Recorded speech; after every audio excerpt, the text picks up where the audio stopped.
সবকটাকে টানে নিয়ে হাসরা দুইটা লোক সহ ওখানে টানে নিয়ে চলে গেল। চাকার দাগ দেখেন আপনারা। সকাল বাসগুলো চলে এই পাশের হাট থেকে এই 10 মাইল পর্যন্ত, এরা কোনো নিয়ন্ত্রণে থাকে না। অটোওয়ালা সহ 10 জন, হ্যাঁ বাচ্চা সহ।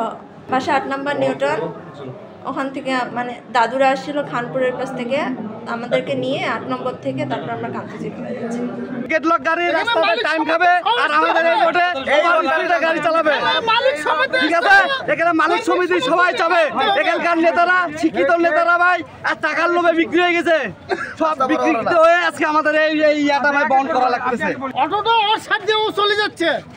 এখন পুরো অটোটা যাওয়ার পরে এই গাড়িটা ডাইনের গাড়ি বামের গাড়িটা ডাইনে যে অটোটাকে মারি দিল। মারি দেওয়ার পরে ওখানে যদি গাড়িটা ব্রেক দিত তাহলে কিন্তু যাত্রী কোটা বাঁচত, কিন্তু ও নিজে বাঁচার শর্তে সবকটাকে টানে নিয়ে হাসরা দুইটা লোক সহ ওখানে টানে নিয়ে চলে গেল। চাকার দাগ দেখেন আপনারা।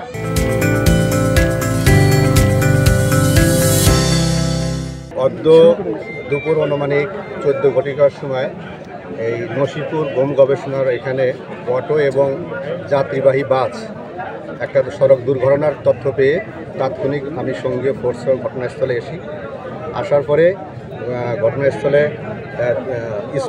স্পটে 3 জনকে মৃত তথ্য পাওয়া গেছে। এ পর্যন্ত আমরা স্পটে পেয়েছি। সম্ভবত যাত্রীবাহী বাসটা দিনাজপুর শহরের দিকে যাচ্ছিল, আর এই অটোতে এরা একই পরিবারের আরও 2 জন ছিল, তারা অসুস্থ সাধারণ আহত।